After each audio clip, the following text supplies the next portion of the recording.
नमस्कार, मी प्रवीण जोशी. मंडळी, आज वैशाख कृष्ण चतुर्दशी शक 1946 सादर करीत आहोत ठाणे वार्ता. ठळक घडामोडी. शुक्रवारी मुंबईसह संपूर्ण कोकणात पूर्व मोसमी पावसाच्या जोरदार सरी पडण्याचा अंदाज. जिल्ह्यातील सर्व तलाव संवेदनशील क्षेत्र म्हणून जाहीर करून पर्यावरण दिनाचं पावित्र्य राखावं अशी धर्मराज्य पक्षाची मागणी. आणि वा ना बेडेकर व्यवस्थापन अभ्यास संस्थेला fellow programme in management FPM साठी all India council for technical education कडून मान्यता. या आणि इतर घडामोडी विस्तृतपणे पण काही क्षणातच. आमच्या फेसबुक पेज तसंच यूट्यूब चॅनल आणि संकेतस्थळाला सबस्क्राईब करायला मात्र विसरू नका. ठाणे वार्ता पहा श्रीस्थानक वाहिनीवर. आता सकाळी 9:15 पासून रात्री 9:15 पर्यंत ठाणे वार्ता, ठाण्यातील पहिलं दृकश्राव्य माध्यम. ठाणे वार्ता आणि श्रीस्थानक वाहिनीचं लाईव्ह स्ट्रीमिंग.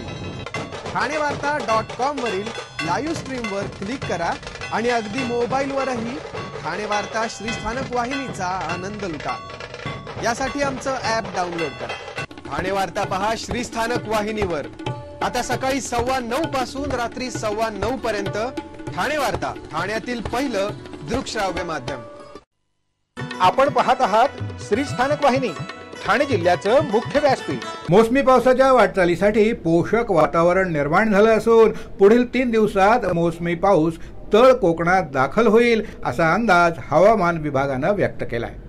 हवामान विभागाच्या माहितीनुसार मोसमी पावसाच्या वाटचालीसाठी पोषक स्थिती असून पुढील 4-5 दिवसात मोसमी पाऊस मध्य अरबी समुद्र आणि गोव्यासह तळ कोकण, दक्षिण महाराष्ट्रात दाखल होण्याचा अंदाज आहे. त्याबरोबरच तेलंगणा, ओडिशा आणि पश्चिम बंगालच्या भागात आणखी आगेकूच करेल. अशा प्रकारे राज्यात पुढील 3 दिवस मेघगर्जनासह ताशी 30 ते 40 किलोमीटर वेगाने वाहणाऱ्या वाऱ्यामुळे पूर्व मोसमी पाऊस पडण्याची शक्यता आहे. तर शुक्रवारी मुंबईसह संपूर्ण कोकणात पूर्व मोसमी पावसाच्या जोरदार सरी बरसतील असा अंदाज आहे. उत्तर भारतासह देशातील विविध राज्यांमध्ये भीषण स्वरूपाचा उकाडा जाणवतोय. गेल्या काही दिवसात राजस्थानच्या फलौदीमध्ये तापमान 50 अंश सेल्सिअस पर्यंत पोहोचलंय. उकाड्यानं त्रस्त झालेल्या लोकांना आता पावसाची प्रतीक्षा आहे. जागतिक पर्यावरण दिनाच्या औचित्य साधून ठाणे जिल्ह्यातील सर्व तलाव संवेदनशील क्षेत्र म्हणून जाहीर करावं, पर्यावरण दिनाचं पावित्र्य राखावं अशी मागणी धर्मराज्य पक्षानं केली आहे. याआधीच शहराच्या रस्ता रुंदीकरणामुळेच तलावाचं क्षेत्रफळ कमी झालंय. आता तर सुशोभीकरण, सर्व संवर्धन, संरक्षणाच्या नावाखाली सुमारे 20% पाण्याच्या क्षेत्रफळात मातीचा भराव टाकून नैसर्गिक तलावात हस्तक्षेप केला जातोय. हे घटनेला बाधा आणणारं आहे. घटनेनुसार आणि सुप्रीम कोर्टाच्या निर्णयाप्रमाणे नैसर्गिक तलाव आणि त्यावर अवलंबून असणारे पक्षी, प्राणी आणि जलचर यांचं संवर्धन आणि संरक्षण करणं हे शासनाचं कर्तव्य आहे. केंद्र शासन पुरस्कृत अमृत 2 या अभियानांतर्गत तलावाचं सुशोभीकरण चालू असून या तलावातील कासवांच्या अधिवासाची नेमकी काय व्यवस्था केली गेली आहे किंवा काय करणार आहेत याची फलकावर माहिती दिलेली नाही. शहरात आणि जिल्ह्यात वातावरण बदलाचे परिणाम चांगलेच जाणवू लागले आहेत.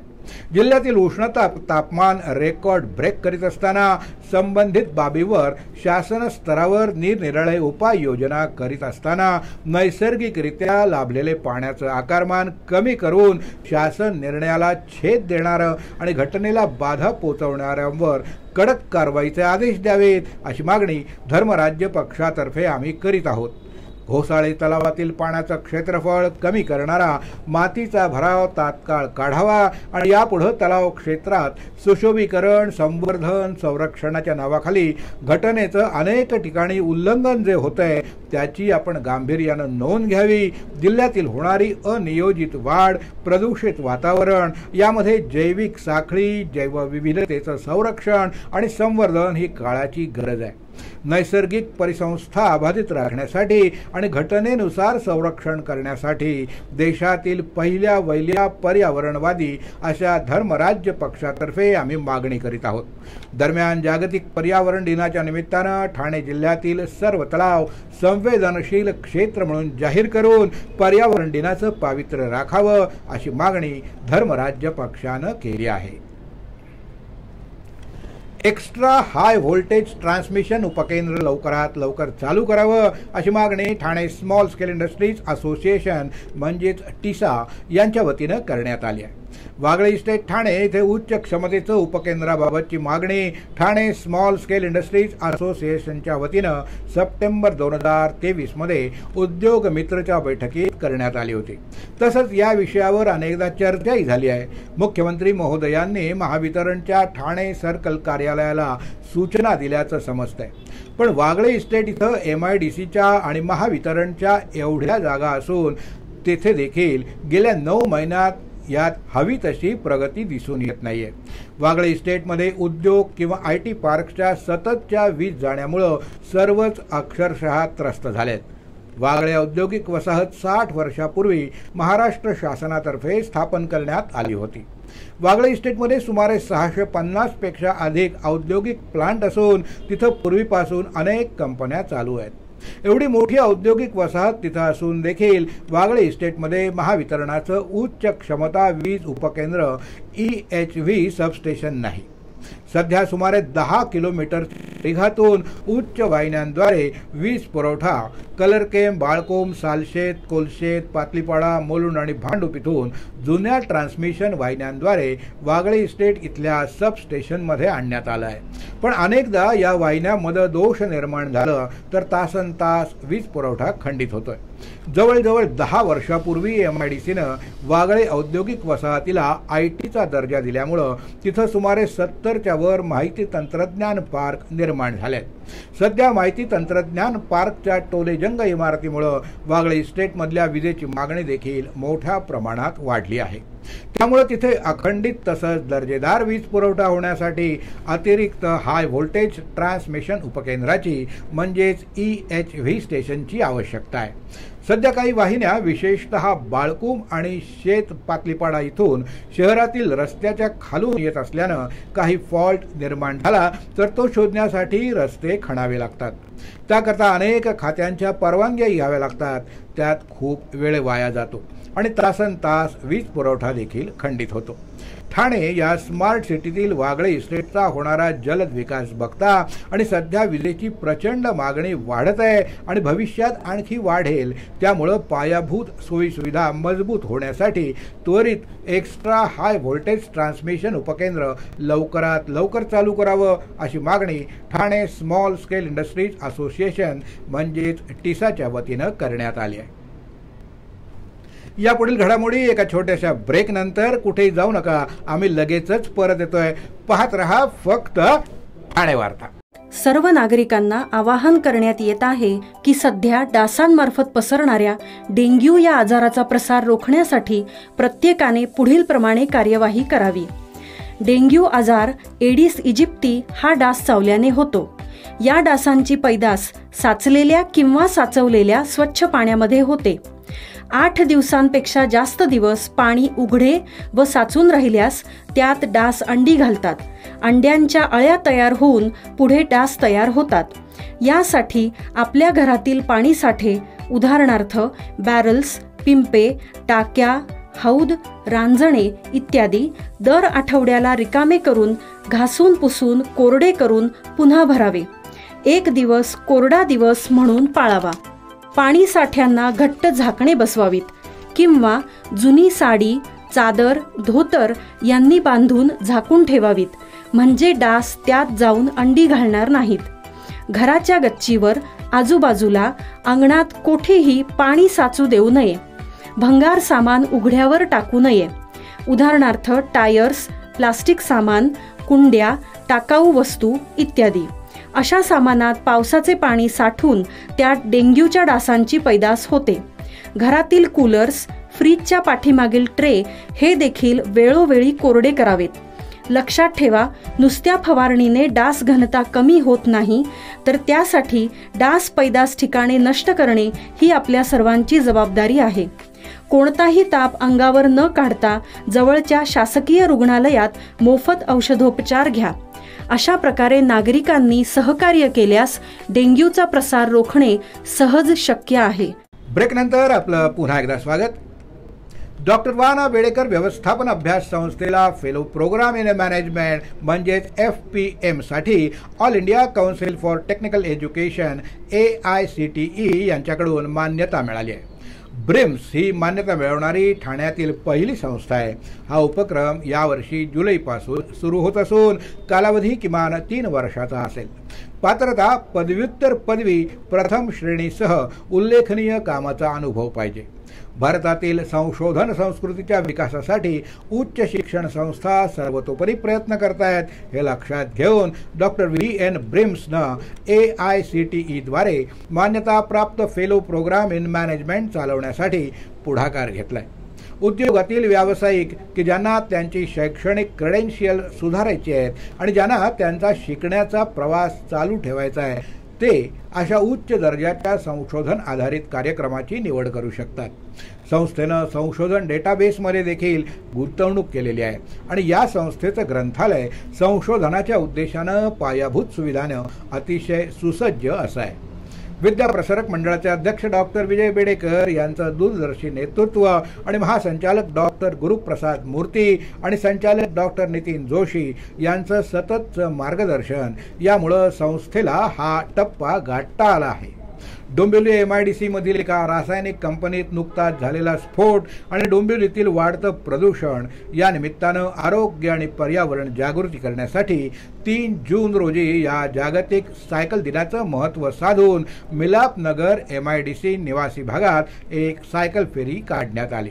विशेष म्हणजे या फेरीत 5 वर्षाच्या लहान मुलापासून ते 78 वर्षाच्या महिला सहभागी झाल्या होत्या.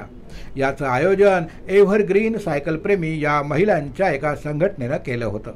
सायकल फेरीत एकूण 57 लहान मुलं, महिला आणि काही पुरुष देखील सहभागी झाले होते.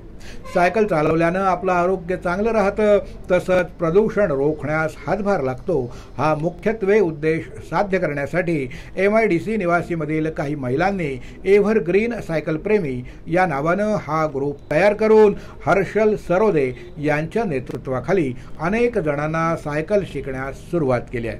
आता त्या ग्रुपमध्ये अनेक महिला आणि लहान मुलं यांची संख्या 50च्या वर झाली असून त्यांनी असंख्य महिला आणि लहान मुलांना सायकल चालवण्याचे धडे दिले आहेत.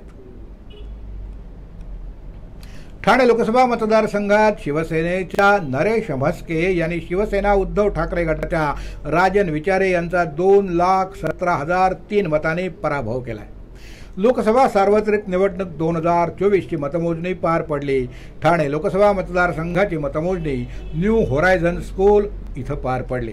ठाणे लोकसभा मतदारसंघाचे केंद्रीय निवडणूक निर्णय अधिकारी जे श्यामला राव, ठाण्याच्या निवडणूक निर्णय अधिकारी मनीषा जायभाये धुळे यांच्या उपस्थितीत ती पार पडली. ठाणे लोकसभा मतदारसंघात नरेश म्हस्के यांना 7,34,231 मतं मिळाली, तर राजन विचारे यांना 5,17,228 मतं मिळाली. ठाणे लोकसभा मतदारसंघात शिवसेनेचे नरेश म्हस्के विजयी झाल्याचं निवडणूक निर्णय अधिकारी मनीषा जायभाये धुळे यांनी घोषित केलं आणि त्यांना यासंबंधीचं प्रमाणपत्र देखील दिलं. भिवंडी लोकसभा मतदारसंघात केंद्रीय राज्यमंत्री कपिल पाटील यांचा दणदणीत पराभव करून राष्ट्रवादी काँग्रेसचे बाळ्या मामा उर्फ सुरेश म्हात्रे विजयी ठरलेत. भिवंडी लोकसभा मतदारसंघातून राष्ट्रवादी काँग्रेस पक्ष शरदचंद्र पवार गटाचे सुरेश उर्फ बाळ्या मामा गोपीनाथ म्हात्रे हे विजयी झाले. निवडणूक निर्णय अधिकारी संजय जाधव यांनी त्यांना विजयी घोषित केल्याचं प्रमाणपत्र दिलं. यावेळी केंद्रीय निवडणूक निरीक्षक राजनवीर सिंग कपूर आणि राजेश कुमार शहा, आमदार जितेंद्र आव्हाड इत्यादी उपस्थित होते. कल्याण लोकसभा मतदारसंघातून मुख्यमंत्र्यांचे चिरंजीव डॉक्टर श्रीकांत शिंदे हे विजयी झाले आहेत. लोकसभा सार्वत्रिक निवडणूक 2024 मध्ये कल्याण लोकसभा मतदारसंघातील मतमोजणी शांततेत पार पडली। या मतदारसंघातून शिवसेना पक्षाचे उमेदवार डॉक्टर श्रीकांत एकनाथ शिंदे हे 5,89,636 मते घेऊन विजयी झाले असल्याची घोषणा निवडणूक निर्णय अधिकारी सुषमा सातपुते यांनी केली। डोंबिवलीतील ह.भ.प. सावळाराम महाराज क्रीडा संकुलात झालेल्या मतमोजणी केंद्रावर ही मतमोजणी झाली। 31 फेऱ्यामध्ये ही मतमोजणीची प्रक्रिया शांततेत पूर्ण झाली। श्रीकांत शिंदे यांच्या आईने देखील चिरंजीवांच्या विजयाचा जल्लोष साजरा केला। खासदार श्रीकांत शिंदे यांच्या आई आणि मुख्यमंत्री एकनाथ शिंदे यांच्या पत्नी यांनी जल्लोष साजरा केला। डोंबिवली मतमोजणी केंद्राबाहेर त्यांनी जल्लोष केला। ढोल ताशांच्या गजरात हा जल्लोष साजरा करण्यात आला। फुगड्या खेळून आनंद व्यक्त करण्यात आला। आपण पाहत आहात श्री स्थानक वाहिनी, ठाणे जिल्ह्याचं मुख्य व्यासपीठ। ठाणे वार्ता पहा श्री स्थानक वाहिनीवर। आता सकाळी 9:15 पासून रात्री 9:15 पर्यंत ठाणे वार्ता, ठाण्यातील पहिलं दृकश्राव्य माध्यम। ठाणे वार्ता आणि श्री स्थानक वाहिनीचं लाईव्ह स्ट्रीमिंग ठाणेवार्ता.com वरील लाईव्ह स्ट्रीमवर क्लिक करा आणि अगदी मोबाईलवरही ठाणे वार्ता श्री स्थानक वाहिनीचा आनंद लुटा। यासाठी आमचं ॲप डाउनलोड करा। ठाणे वार्ता पहा श्री स्थानक वाहिनीवर। आता सकाळी 9:15 पासून रात्री 9:15 पर्यंत ठाणे वार्ता, ठाण्यातील पहिलं दृकश्राव्य माध्यम। आपण पाहत आहात श्री स्थानक वाहिनी, ठाणे जिल्ह्याचं मुख्य व्यासपीठ। आपण आपले कार्यक्रम किंवा बातम्या आम्हाला ठाणेवार्ता@gmail.com या ईमेलवर कळवू शकता। ठळक घडामोडी शेवटी पुन्हा एकदा। शुक्रवारी मुंबईसह संपूर्ण कोकणात पूर्व मोसमी पावसाच्या जोरदार सरी कोसळण्याचा अंदाज। जिल्ह्यातील सर्व तलाव संवेदनशील क्षेत्र म्हणून जाहीर करून पर्यावरण दिनाचं पावित्र्य राखावं, धर्मराज्य पक्षाची मागणी। आणि वाना बेडेकर व्यवस्थापन अभ्यास संस्थेला फेलो प्रोग्राम इन मॅनेजमेंट म्हणजेच FPM साठी all India council for technical education कडून मान्यता। या होत्या ठाणे वार्ता। आपली एखादी बातमी बघायची राहून गेली असेल तर आपण आमच्या ठाणेवार्ता.in या संकेतस्थळाला किंवा फेसबुक पेज तसाच YouTube चॅनलला अवश्य भेट द्या। तर मग पुन्हा भेटूया पुढल्या बातमीपत्रात, फक्त श्री स्थानक वाहिनीवर। धन्यवाद।